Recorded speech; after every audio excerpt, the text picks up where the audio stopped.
Texas Math Mundo audience. Tonight we have the 1988 state champion in number sense, Class 2A, Mr. Roger Hoelscher from Rosebud-Lott, a proud Rosebud-Lott Cougar.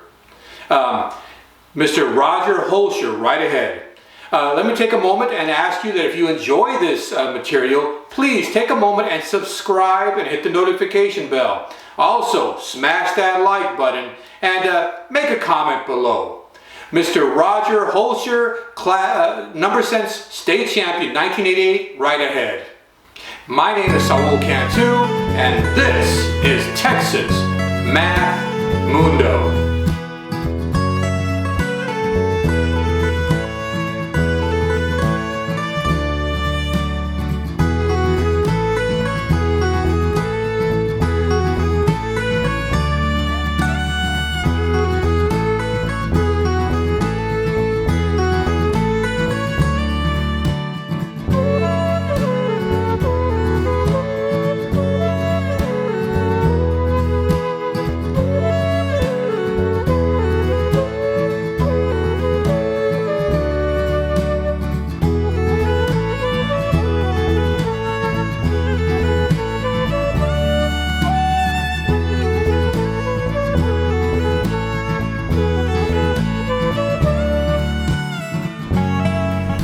Texas Math Mundo audience, are we in store for a real treat?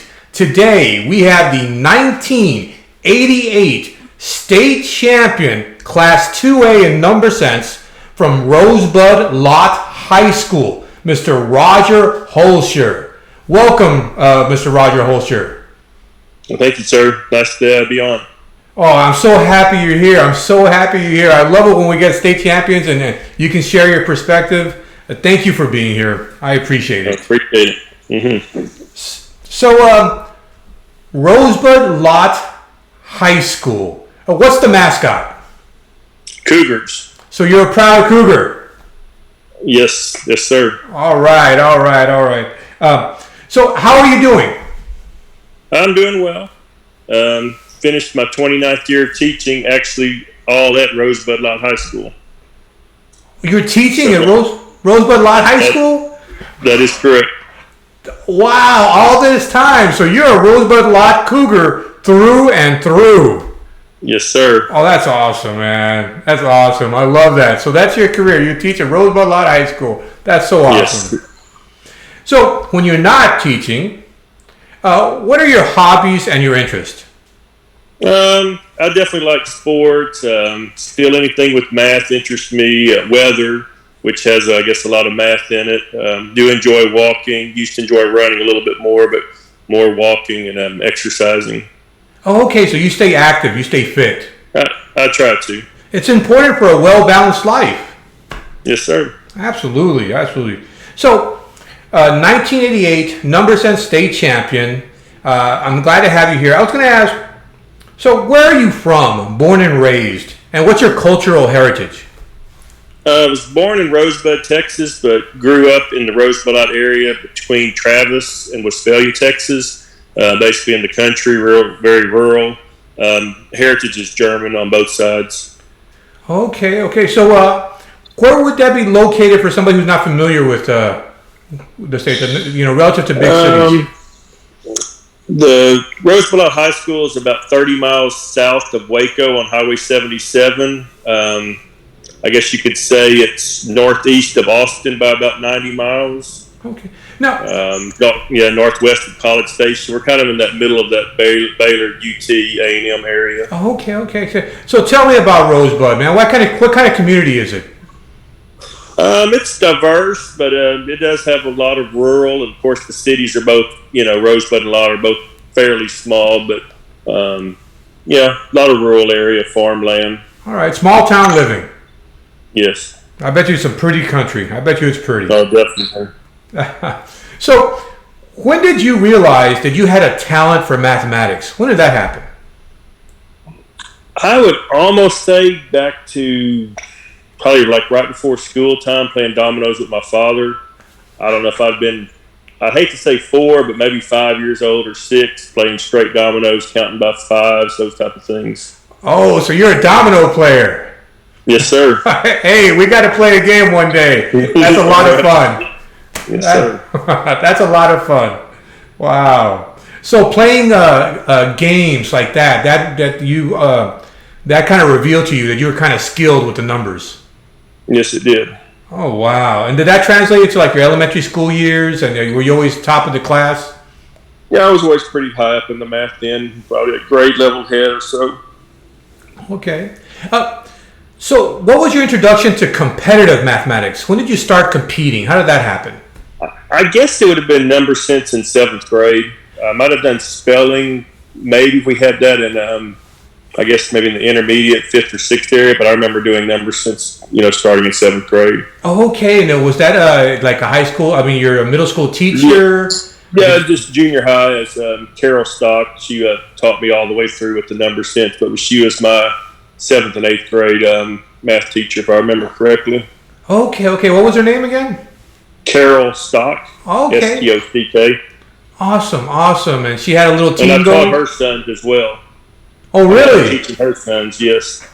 Yeah, I figured the young ones, sometimes they're wow, that's awesome. One of them was that, if I remember correctly, I don't know which year it was, but one of them was at the state meet with us. He made the trip down with us. Really? Yeah. Oh, that's awesome. Sure did. He was a little fella back then, but she must have been so proud of you. Oh, yes. Yeah, we had a good relationship. Sure did. Awesome. And we actually were co-workers back 4 years after that, too. So she was still at Rosebud-Lott teaching when I came back to join the staff. Oh, wow. Yeah, from 88 to 92 was really, sharp 4 years. Yeah, exactly. Wow. So I was going to ask, so who inspired you and shaped your value system? Like, what really motivated you back then? Was there a particular person that really inspired you? I do know my sister Nancy competed in spelling, and definitely remember her being at the state meet, reading off practice words. I think some of the maybe practice habits came from her. My mom definitely encouraged me to take more tests, as well as my teacher, in my spare time. So I took quite a few tests. Okay, so you did practice. You dedicated yourself. Yeah, I practiced it. Okay, Great. Wow. So I was going to ask about, UIL, the 1988 season, and Rosebud-Lott High School. What was Rosebud-Lott High School like in 1988? What do you remember about that year? I was in a lot of activities. My class was, I believe, graduated with 66. I do remember over half of us were in the band. I played a lot of sports. I didn't play football, but I was in cross country, basketball, baseball, and track, as well as the number sense. So in the spring, we might go from one type of contest to another, particularly UIL number sense, maybe to a track meet a couple times a year, vice versa. Oh, that's great. So your class was like 66 students? I believe that was the graduating at 66. Okay, so even though it was small, they found a way to afford you opportunities to do a lot of extracurriculars. Oh, yes, sir. We did I wouldn't say we did it all, but for 2A, we probably did what any 2A was doing. Oh, that's awesome. That's awesome that they found a way for you all to exert your energies in a productive way. Yes, they did. That's awesome. Now, were you a solo, like lone wolf guy, or did you have teammates and a coach? Well, Carol Stock was the coach. I don't remember if we had the team scoring back then. I remember one of my best friends, Billy Pitts, was one of my. We took the test together those days. But essentially, I guess somewhat more solo. Okay, yeah. Because I was going to ask you to make a shout out to your teammates and your coach, but that's Miss Stockton. Yeah, or Miss Stock and Billy Pitt. And I remember an older fella early on named Charles Engel that I used to get a little bit of, I guess you'd call it tutelage from, somewhere probably around the 7th and 8th grade year.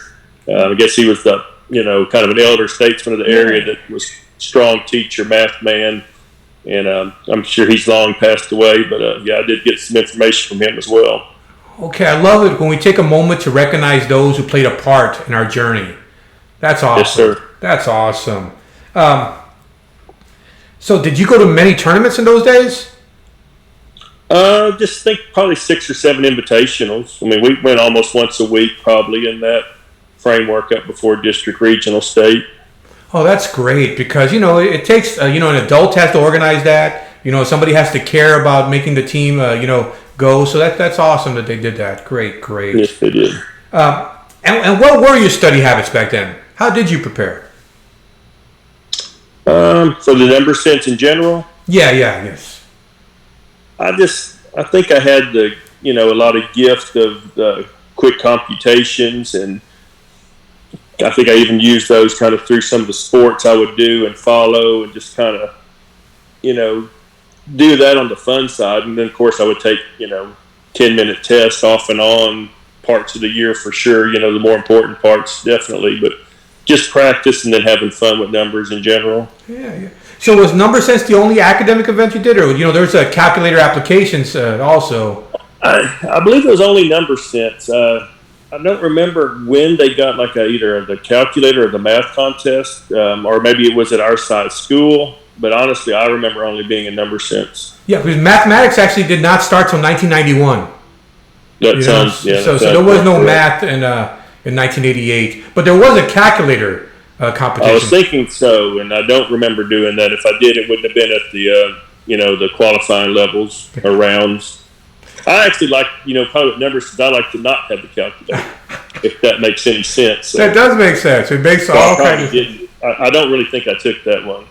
Okay. So, because back in those days, calculators were relatively new, I guess. I mean, they had calculators, but do you remember? Yeah, I know we had to get through it, with trigonometry class. How much before that for Algebra 1? I don't know if it was a big calculator issue in a course like that, but trig, we probably used a calculator instead of a table. So I'm hoping. Yeah, I remember because I graduated in '90, and we did a combination of calculator plus the tables in the back of the book. I don't know if you remember that. Right. Yeah, exactly. What is the most memorable moment or moments from those years for you? Definitely the state meet and the state championship, and getting kind of awarded in that small little room. It's I think that's how Carol Stock said it. She said it best.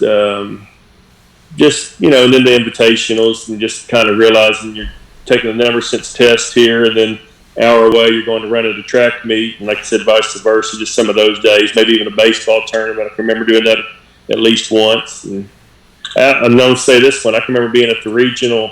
I'm going to tell bad of myself. The regional meeting in Victoria, going back 3 hours, and I think I struck out all 3 times that night in baseball. But I made it back, played the game, held my first base down. That's funny. I remember nights like that revolving around the number sense and stuff too. Tell me about the state meet. Was it electric back in those days? Was it in Austin? Was it a memorable thing to compete at the state meet? I felt like we were in Austin and maybe had, what I'd say, 5 classes of 12 people, maybe all 60 of us in the same room.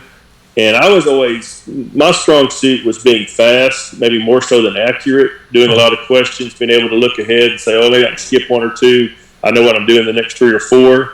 But I can be, even with all classes, probably one of the first ones to flip the page, so to speak, where, first 45, then other 35 or whatever. But yeah, speed was kind of my issue, and I do feel like everybody was in the same room.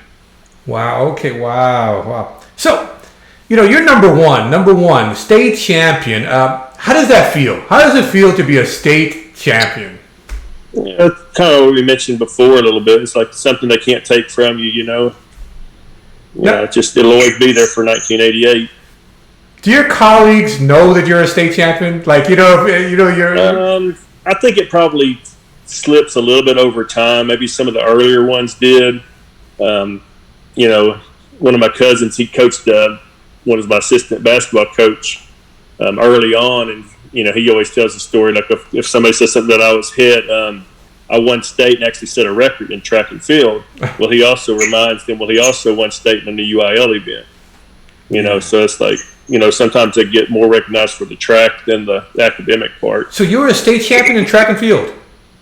Yeah, those were back-to-back weeks. I didn't tell you that part yet.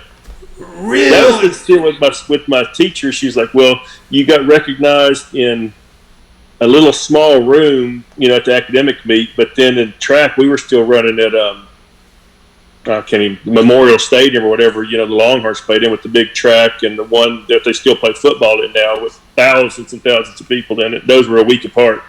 Really? That's incredible, Mr. Hoelscher. That's incredible. You're an athletic state champion and an academic state champion. That's That's a rare combination. And I was going to say this one about the state meet in a number sense. I think that was the only day I didn't run or, race that track season, but it was also prom that night. So there was a reason we took off that one. Wow. But to save my leg for later. And what event was it in track? 3,200 and 1,600. 3,200, I was the one that I won that one. Really? That's incredible. That's absolutely incredible. If your colleagues don't know you're state champion in both athletics and in academics, hopefully after I publish this video, they'll hopefully know then. I got you, sir. Oh, that's awesome. Wow. I can't believe it. Wow, that's really incredible, Mr. Hoelscher. That's incredible. Appreciate it. So, where do you keep those gold medals? They're under a small glass container, the track, the number sense, at least the state meet ones. Probably need to get them, portrayed more, but they're definitely in safekeeping. Yeah, they're special, man. They're special. There's bragging rights right there. Man, yes, sir. I keep them on the wall, prominently displayed. Yeah, I probably need to. Especially at school. Can you imagine your students? I thought about bringing them up that way before. Man, you know how much credit? You would get? That's some real credit that they wow, you were a state champion? I think I would display them. I think at times they know more. I don't actually teach the number. I do teach a lot of the upper level math, but one of our department chair, Greg Henderson, he takes care of our UIL events, and he's been there for quite a bit. He actually took over for Carol Stock, if I remember correctly. Oh, okay. As far as taking the math, with me being I also coach during each season, so it kind of at that one point it kind of worked well for him to take those events. Yeah, it's tough to do both academics and athletics. Yeah. You got to pick because that's a whole athletic season, and it's tough. It's tough. He's doing a little bit of both now, and that's definitely a tough go. Oh, it's tough, man. So, where did you go to college, and what degree did you earn? My degree, I think the way they phrased it, they wanted us to major, even if you went into education. So I read it this way. I have a mathematics major, a minor in physical education. It's a Bachelor of Science with a degree to certified to teach, basically grades 6 to 12. Baylor University, I was my freshman year. I did run on the cross-country and track teams. And then my next 3 years were at Mary Hardin Baylor in Belton. Yeah. So again, they're both like basically a county away, and I played basketball 2 of those 3 years, the first 2. Oh wow, at the collegiate level. Yes. Wow, that's pretty good. Baylor was, I guess, Division I level. Mary Hardin Baylor, I think we would probably phrase ourselves at NAIA level. Yeah. So it was small school basketball. Wow. What position did you play in the basketball court? Kind of what they call a 4, kind of more like a power forward at that college level time. Okay, cool. Kind of usually around the basket for the most part. All right. Wow. So, do you think that your experience with UIL helped you with your college and your career path? Oh, yes. I mean, that was probably one of the few things as far as being that kind of, I don't know, maybe to say, I wouldn't say struggle is the right word, but I had an incentive to practice as far as, in a regular math class or maybe some of others. To me, the incentive wasn't as high as it was, in doing numbers. So maybe develop some study habits that I would need during college time. Because those math courses got pretty tough pretty quick. Yes, absolutely. I bet. So having that math background must have really helped. Wow. Yes. Awesome. And also build your confidence a little bit. I mean, you were a state champion, so. No, it did. Yeah, you're not hurting for that at that point, at least. Yeah. Probably had too much. Wow. So Rosebud is home. That's home. Yes, it is. Oh. I'm there, I mean, more days a year than I'm not with, working, but then, other stuff in the summer and games on the weekends and holidays, coaching stuff. So, I mean, just church picnics, anything, we're still kind of down in the area. We're 20, 25 miles away is it. So, yes. Nice quick shot. So, so it seems like you've given back. Now you're a coach. You're back at the high school. So you've given back, so that's awesome. Do you ever help out the academic team at all? Maybe if they come in with a question in particular, but it may be, kind of a side question. They may be taking like a dual credit class and need some help, but, if needed. But normally they handle themselves pretty well. Okay. So and plus coaching probably takes up so much of your time. Yeah, it kind of gets limited in there. And then a lot of those kids are limited too because they're the ones that are doing multiple things, 2 and 3 things as well, during the spring. Yes. I just think it's so awesome how you came back to Rosebud and you continue contributing all these years, man. That's such a wonderful thing. You. I love that. I think that's awesome. That's awesome. I appreciate it. Yeah, absolutely, man. What do you value the most about your UIL journey?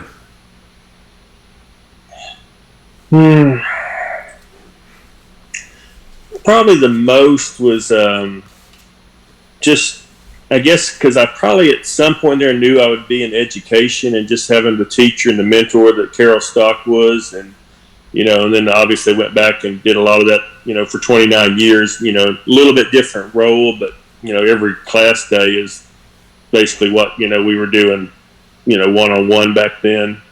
Oh, absolutely. Yes, absolutely. I feel you. So probably those memories of just, improving and, working one-on-one with somebody. Yes, absolutely. I think that's awesome. Absolutely.